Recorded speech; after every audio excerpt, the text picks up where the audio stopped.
नमस्कार। नवरात्रे आने वाले हैं और आप सभी जानते हो 3 अक्टूबर को पहला नवरात्रा है। और उस दिन जो है माँ दुर्गा का आशीर्वाद आपको मिलना शुरू हो जाएगा। ऐसा नहीं है कि माँ दुर्गा का आशीर्वाद उसी दिन मिलता है, वो हमेशा आपके साथ हमारे साथ रहता है। लेकिन कुछ कुछ पर्टिकुलर समय ऐसे आते हैं हमारे पूरे जोडिएक के साइकिल में, या फिर मैं कहूँ देसी महीनों के अनुसार, ऋतुओं के अनुसार, पंचांग के अनुसार कुछ ऐसा समय आता है जिस समय कुछ पर्टिकुलर काम करने से हमें ज्यादा फायदा मिलता है। देखिए, ईश्वर या फिर मैं यूनिवर्स कहूँ बहुत ही ज्यादा मेहरबान होते हैं हमारे लिए। हम पूरी उम्र उनको शिकायतों में निकाल देते हैं, लेकिन कभी हम बैठ के ये नहीं सोचते कि उन्होंने हमारे लिए क्या क्या दिया है। चाहे वो किसी भी तरह की कह लो कि ब्रीदिंग एयर हमारे लिए हो, वेजिटेशन हो, हमारे जीने, हमारे अच्छा सा जीवन बिताने के लिए हमें इस धरती पे, इस पृथ्वी पे बहुत सारी चीजें दी हैं। आज का ये वीडियो छोटा रहेगा लेकिन आप लोगों के लिए नॉलेजेबल रहेगा। जो भी लाल किताब को बहुत लाइक करते हैं, जो पसंद करते हैं उसको, अब उसमें जो लाल किताब में मैं अगर बताऊं तो बुद्ध को जो है वो माँ दुर्गा के साथ जोड़ा गया है। देखिए, माँ दुर्गा की अगर आप सवारी को देखोगे तो उसमें माँ दुर्गा जो है वो शेर के ऊपर सवार है। तो ये कॉम्बिनेशन किस दो ग्रहों का है पहले उस पे बताती हूँ मैं। और किस तरीके से आप अपने जीवन में देखिए माँ दुर्गा के जब आप पूजन करते हो पूरे 9 दिन, और सब चीजें आप पूरे रिचुअल्स के साथ करते हो, तो क्यों आपके जीवन में एक बहुत बड़ा बदलाव आता है। आप क्यों इतना सारा स्ट्रगल करने को तैयार हो जाते हो, भूखे भी रहते हो, फिर आप पूजा आराधना भी करते हो, सात्विक हो जाते हो, उसके पीछे चलते हैं। तो बुध जो है वो माँ दुर्गा है, और जो उनका शेर की सवारी है वो मंगल की है। ये दोनों तीसरे घर के एक तरह से सिग्निफिकेटर हैं। अगर आप देखें, तीसरे घर का लॉर्ड जो है वो बुध है, छठे का लॉर्ड भी बुध है, लेकिन तीसरे घर में मंगल को जो है वो पक्का प्लैनेट बनाया गया है। वहां पे बुध को कहा गया है कि अगर किसी का बुध है तो वो खराब होता है। ऐसा क्यों कहा गया? क्योंकि बुध जो है वो मंगल वहां पे पक्का होने की वजह से ऐसे लोगों की जुबान बहुत तेज होती है, कड़वी होती है, जब भी बोलेंगे तो गंदा बोलेंगे, अच्छी बात नहीं करेंगे। लेकिन इस नवदुर्गा के पूजन पे या हर साल जब भी दो गुप्त नवरात्रे आते हैं और एक दो जो है वो हमारे अश्विन और चैत्र के आते हैं, आप चारों नवरात्र में आपका बुध अगर तीसरे घर का है, 8वें घर का है, 12वें घर का है, या बुध आपका किसी भी तरह से अफ्लिक्शन में है, तो ये 9 दिन आपको सबसे ज्यादा, अगर आप कहें तो बुध को लाल किताब में क्या बताया गया है? घेरा बताया गया है। वो खाली आकाश, वो खाली जगह जो कि जहां पे बृहस्पति की हवा जब आती है तो वो आपको जीवंत करती है, आपको जिंदा करती है। ये जो हमारी खोपड़ी है ये बुध की है। इसके अंदर जब हमारी ब्रीदिंग एयर जो चलती है नाक के थ्रू, जो हमारी अंदर आती है, तो कहीं ना कहीं बुध और बृहस्पति मिलकर हमें क्या देते हैं? जीवन दान करते हैं।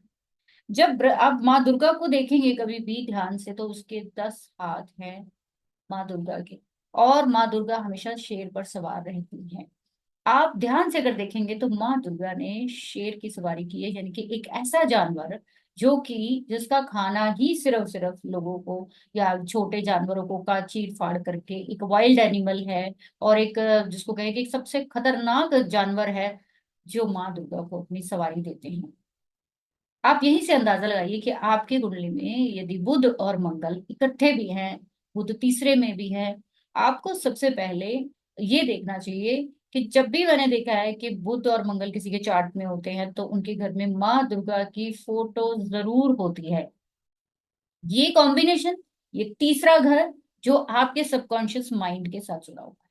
मैं हमेशा बताती हूँ तीसरे घर को बोलते हैं राहे रवानगी, लाल किताब में बताया गया। यानी कि वो रास्ता जो कि इस दुनिया से निकलने का है, इस दुनिया को छोड़कर आगे बढ़ने का है, वो रास्ता होता है तीसरा घर। जब भी लाल किताब के अनुसार या किसी भी एस्ट्रोलॉजी के अनुसार तीसरे घर को आप लेते हो तो वो आपके राइट हैंड को दिखाता है। जब आपके राइट हैंड में लाल धागा क्यों बांधा जाता है? क्योंकि आपके अंदर हिम्मत आए, शक्ति आए, ऊर्जा आए। आप माँ दुर्गा की आराधना करके दो बड़े प्लैनेट्स को कंट्रोल करते हो, दो बड़े प्लैनेट्स को ठीक करते हो। एक है मंगल, दूसरा है बुध। बुध क्या होता है? बुद्धि है, असल में आपका ज्ञान है, नॉलेज है, जुबान है। आप चाहें तो ये नवरात्रों में ये प्रण करके या इस नवरात्रों में ये स्टार्ट करके आप अपने जीवन को 360 डिग्री रोटेट कर सकते हैं। कैसे? देखिए, जो भी हमारे जीवन में, मान लीजिए कि मैंने आपको आज आपका चार्ट देखकर बता दिया कि देखिए आपके चार्ट में जो है ये 4 तरह के कर्सेस हैं। आपको पता चल गया कि 4 तरह के कर्सेस हैं। अब यहां से आपकी ड्यूटी शुरू होती है। अब बुध का काम शुरू होता है, अब माँ दुर्गा का काम शुरू होता है। आप अगर अपनी बुद्धि के अनुसार, अगर आपके कर्सेस को अब यहीं पे आप स्टॉप करके आप एक नया स्टार्ट लेना चाहते हो, अपने दिमाग को यूज करके, अगर आप अपने रास्ते को साफ करके कि ठीक है यहां तक हो गया, अब आगे ऐसा नहीं चलेगा। ये कौन बताता है? ये बुद्ध बताता है। रेपिटेशन, यानी कि चीजों को बार बार बार बार करने का जो काम है वो बुद्ध का है। जब बुध तीसरे घर में होता है, या बुध और मंगल जब इकट्ठे होते हैं, ऐसे लोगों के घरों में सबसे ज्यादा जो प्रॉब्लम आती है वो सिबलिंग्स के बीच में आती है। सबसे ज्यादा प्रॉब्लम आती है रिलेशनशिप में आती है। वो रिश्ता किसी भी तरीके का हो, लेकिन प्रॉब्लम तो आएगी। कारण कि बुद्धि काम नहीं कर रही है, जुबान काम नहीं कर रहे हैं, आप सोच कुछ और रहे हैं, बोल कुछ और रहे हैं, जिसकी वजह से ये बुध आपको नकारात्मक जो है वो इफेक्ट जो है वो दे रहे। माँ दुर्गा को हमेशा कहा जाता है कि दुष्टों का संहार करने वाली, जितनी भी बड़ी, जितने भी सभी देवी देवताओं थे, सभी ने अपनी अपनी शक्ति माँ दुर्गा के बीच में समाहित की और एक ऐसी ऊर्जा बन के सामने आई जिसके पास हर चीज को नाश करने की शक्ति है। एक अगर आप ध्यान से देखेंगे, कोई भी ऐसा त्योहार नहीं है जो बार बार रिपीट होता हो, सिर्फ सिर्फ माँ दुर्गा के नवरात्रे हैं जो 4 बार रिपीट होते हैं साल में। क्यों? क्योंकि हमें इसी की सबसे ज्यादा जरूरत है। शेर क्या होता है? करेज है। आपके अंदर बोल्डनेस है, आपकी ऊर्जा है, आपकी एनर्जी है। जब आप एक पॉजिटिव एनर्जी के साथ, एक अच्छी ऊर्जा के साथ एक अच्छी बात करते हो, ये जो बात है, ये जो आपकी स्पीच है, ये माँ दुर्गा ही है। आप अगर चाहें तो इस माँ दुर्गा के जब भी दिन आते हैं, आप किसी भी माँ दुर्गा के डेज में कोशिश करिए कि प्रण लीजिए कि अपशब्दों का बिल्कुल भी यूज ना करें। माँ दुर्गा कुछ नहीं, वो एक ऐसी ऊर्जा है जो आपके अंदर कॉन्फिडेंस लाती है, बोल्डनेस लाती है, आपके अंदर निर्भयता आती है। माँ दुर्गा के 9 दिन जब आप आराधना करते हो, पूजा करते हो किसी भी तरीके से, तो आप ये देखिए कि आपके अंदर कितनी साफ सुथरी, आप अपने घर को, आप अपने अपने आसपास के पूरे एनवायरनमेंट को महका लेते हो। आपको वो 9 दिन के लिए नहीं करना है, आपको सदा करना है। एक और चीज आपको इंपॉर्टेंट बता दूं, जिनके भी चार्ट में बुध खराब होगा, वो माँ दुर्गा की नवरात्रि कभी कर ही नहीं पाएंगे। क्योंकि बुद्धि काम नहीं करती। क्योंकि वो कह देते हैं कि मैं करूंगा, लेकिन करते नहीं। कोई ना कोई ऐसी अड़चन आएगी कि वो ये नवरात्रों का पूजन नहीं कर पाएंगे। ज्यादातर लेडीज को मैंने देखा है, उन दिनों में या तो उनके पीरियड्स आ जाते हैं, या फिर उनके घर में कुछ ऐसा सीन हो जाता है दुखी भरा कि वो चाह के भी उसको नहीं अपना पाते। लेकिन एक शर्तिया बात कि जिस दिन आप प्रयास करना शुरू कर देंगे, अपनी सबसे बड़ी चीज क्या है? आपकी जो जुबान है, जो माँ दुर्गा के साथ जोड़ी जाती है, दांत जो है वो माँ दुर्गा के साथ जोड़े जाते हैं। मैं आपको सच में बता रही हूँ, एक जीव, आपकी जो टंग होती है, ये ऐसा एक आपका बॉडी पार्ट है जो आपके साथ आया है और आपके साथ ही जाएगा। दांत टूट जाते हैं, आंखें कमजोर हो जाती हैं, हड्डियां टूट सकती हैं, सब कुछ खराब हो सकता है आपकी बॉडी का, लेकिन आपकी जुबान जैसे आती है आपके साथ वैसे ही जाती है। जैसे आप जन्म के समय लेकर आते हो वैसे ही आपके साथ जाती है। तो इसका मतलब ये हुआ कि स्ट्रॉन्गेस्ट, और अगर आप देखें तो आपकी जो टंग होती है या आपकी जुबान है, इसमें कोई लचीलापन नहीं है। सॉरी, इसमें बहुत सारा लचीलापन है, मतलब इसमें कोई हड्डी नहीं है। इसमें हड्डी नहीं, तो हड्डी नहीं है, तो आप देखिए ना कितनी फ्लेक्सिबल जुबान दी गई है। आप इसको चाहो जैसे मर्जी तोड़ मरोड़ लो, आप इसके द्वारा जैसे मर्जी शब्द निकाल लीजिए। जब आप अपनी जुबान से कोई भी अपशब्द निकालते हैं तो आप साक्षात माँ के जो प्रारूप है उनको दुख पहुंचाते हो, उनको दूषित करते हो। आप लाख माँ दुर्गा के आराधना कर लीजिए, आप कुछ भी कर लीजिए, लेकिन अगर आपने अपनी बुद्धि को कंट्रोल नहीं किया, आपने अपनी बुद्धि के अनुसार इस बुद्धि को अच्छे कार्यों में नहीं लगाया, अच्छे लोगों की तरफ नहीं मोड़ा, अच्छे कामों में आपने अपनी इन्वॉल्वमेंट नहीं की, तो ये बुद्धि आपको धीरे धीरे डाउनफॉल में ले जाएगी। बुद्ध खराब होता क्या है? बुद्धि खराब है ना, दिमाग काम नहीं कर रहा है, आपका कंट्रोल नहीं है आपकी सोच पे, आप आउट ऑफ कंट्रोल हो जाते हो, चीजें इतनी सी होती हैं, इतनी बढ़ जाती हैं, आप कुछ और करने के लिए निकलते हो, निकल जाता है कुछ और। ये जो 9 डेज आएंगे, ये वो दिन है जब आपको प्रण करना है, एक बार नहीं, हमेशा के लिए प्रण करना है। जब हमें कोई बीमारी होती है तो हम बहुत दूर दूर तक अपना इलाज कराने के लिए जाते हैं, देश विदेश में जाते हैं, तो फिर माँ दुर्गा को पूजने के लिए आपको नवरात्रों की जरूरत क्यों पड़ती है? आप पूरा साल भी उसका पूजन कर सकते हैं। माँ दुर्गा को पूजने के दो सबसे बड़े फायदे हैं। एक है आपके अंदर बोल्डनेस, दूसरा है आपकी बुद्धि को कंट्रोल करने वाली माँ दुर्गा है। जब आप इन दोनों चीजों को साथ में लेकर चलते हो तो आप समाज में अपने लिए, परिवार के लिए, सबके लिए कुछ बड़ा करते हो। जीवन में जिन लोगों ने भी कुछ बड़ा किया है, मंगल और बुध वाले ही है। मंगल के बिना नहीं कर सकते, वो फिजिक है आपकी, देह है, और बुध आपका ज्ञान है। हमेशा हम बाकी प्लैनेट्स पे जोर देते रहते हैं, जुपिटर को देखो, फलाना प्लैनेट देखो, शनि को देखो, लेकिन असल में ये नवरात्रे, ये माँ दुर्गा के 4 बार जो साल में आते हैं, वो ये साबित करते हैं कि सबसे जरूरी प्लैनेट आपकी कुंडली का जो है वो बुध है, जो आपके सर के साथ, आपके ज्ञान के साथ, आपकी जुबान के साथ और आपकी सोच के साथ जुड़ा है। आप अपनी सोच को ठीक कर लीजिए, माँ दुर्गा की आराधना नहीं भी करेंगे तो वो साक्षात आपके साथ चलने वाली है।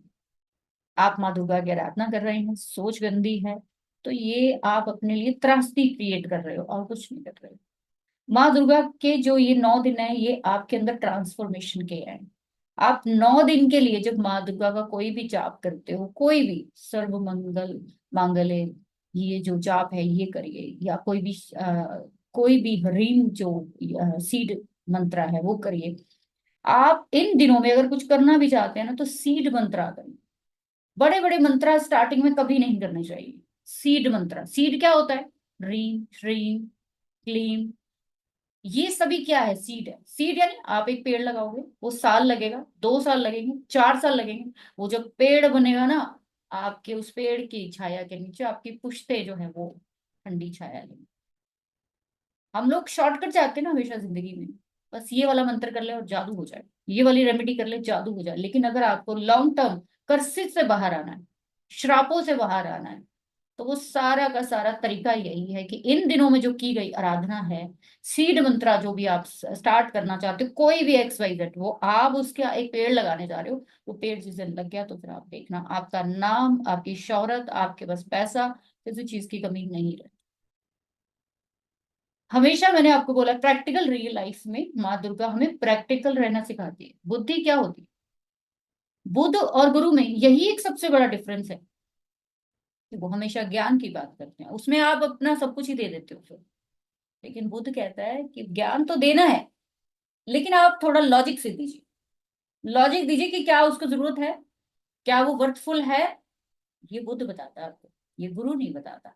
गुरु आपको इमोशनल कर देता है, अरे वो बंदा मेरे पास ला देने आया, इसको दे दो, ये भी दे दो, वो भी दे दो। नहीं, बुद्ध कहता है स्टॉप, पहले उसको कैलकुलेट करो भाई। बुद्ध टोटल कैलकुलेशन है। आपको जीवन में अगर चीजों का अंदाजा नहीं लगाना आता तो बुद्ध तो खराब है। तो इन दुर्गा के दिनों, जो माँ है, सर्वशक्तिमान है, सारे लोगों की माँ है, उसके इन दिनों में या साल में जब भी नवरात्र आते हैं, तो प्लीज उनके लिए आप कोई भी सीड मंत्रा स्टार्ट करिए अपने लिए, और अपने जीवन में आप बदलाव देखिए। कहते हैं जहां पे जागो वहीं पे सवेरा। ऐसा नहीं होता कि आज शुरू किया है तो हम लेट हो गए हैं, ऐसा नहीं है, ऐसा नहीं। जब आप अपनी बुद्धि को, जो आज तक भटक रही है, अगर उसको आप इन दिनों में ट्रैक पर लेकर जाओगे, इन दिनों में उसको स्टार्ट दोगे कि आज तक तुम इस साइड जा रहे थे, अब ये सीधा पाथ लेना है आपको, फिर देखना जो आप इन दिनों में स्टार्ट करते हो, तो फिर कोई भी दिन नहीं बचता आपके पास। बुरा सबको अच्छा ही होता है, आप में सहन शक्ति आती है, आप में ज्ञान आता है, आपको रास्ता दिखता है, और आपकी जिंदगी में सारे रास्ते खुलने शुरू होते हैं। माँ दुर्गा को वैसे आराधना एक अलग चीज है, लेकिन माँ दुर्गा को असल में लॉजिकली अगर आप सोचेंगे तो वो इन चीजों को रिप्रेजेंट करती है। माँ का काम है बच्चों को सहायता देना। वो कहती है कि आप इतने इतने काबिल बनो कि मुझे मेरी जरूरत ना पड़े तुम्हें कभी। वो अपना सब कुछ देती है हमें, अपना तन, अपना मन, अपना धन, सब कुछ देती है। हम फिर इस दुनिया में आकर कहीं ना कहीं कार्मिक साइकिल में फंस जाते हैं। इस कार्मिक साइकिल को तोड़ने का सबसे अच्छा रास्ता ये दिन होते हैं, नवरात्रि। क्यों होते हैं? जैसे मैंने बोला कि बुद्ध मतलब बुद्धि। अपने दिमाग को थोड़ा सा ट्रैक पे लाए। आज तक जो गलतियां हुई हैं अब नहीं करूंगा। अभी तक सब लोगों का सोचा, रिश्तेदारी का सोचा, सबका सोचा, अपना नहीं सोचा। अपने उत्थान के लिए क्या किया, कभी अंदाजा नहीं लगाया। आप करोगे तो आपको पता चलेगा। सो आई होप सो आप थोड़ा सा इस चीज को समझेंगे कि माँ दुर्गा के, ठीक है, आप व्रत रखिए, आप खेतरी बीजिए, आप माँ दुर्गा की नई फोटो लाइए, आप उनकी चुनरी चढ़ाइए, कन्या बिठाइए, सारा कुछ यहाँ से जुड़ा हुआ है। आप जो कर रहे हो सब कुछ लाल लाल लाल ही चलेगा पूरे 9 महीनों में, सॉरी पूरे 9 दिन में पूरा लाल रंग ही चलेगा। लेकिन एक चीज हरी दी है उन्होंने, आप जानते हो? आप जो खेतरी बीच रहे हो उसमें 9 ग्रहों का पूरा संपूर्ण खेल है उसके अंदर। पूरे 9 ग्रहों को कंट्रोल करने की पावर है उन पूरी ये जो आप बीज लगाते हो उसमें, जो जौ बीजते हो। और ये 9 ग्रह कौन कौन से, कैसे, किस किस पार्ट को रिप्रेजेंट करते हैं, अगर आप जानना चाहते हो मुझे जरूर बताऊंगी। मैं बताऊंगी कि वो खेतरी जो बीजी जाती है क्यों बीजी जाती है, और उसका क्या मतलब होता है हमारे जीवन के साथ। तो एक नई उपज, एक नई शुरुआत जो है जीवन में, वो होती है नवरात्रि। तो दुर्गा पूजन में अपने जीवन को प्रैक्टिकल पैटर्न पर लेकर आइए। साथ ही साथ कन्या पूजन तो कंपलसरी है ही, और अपने जीवन को सही रास्ते पर लेकर आइए।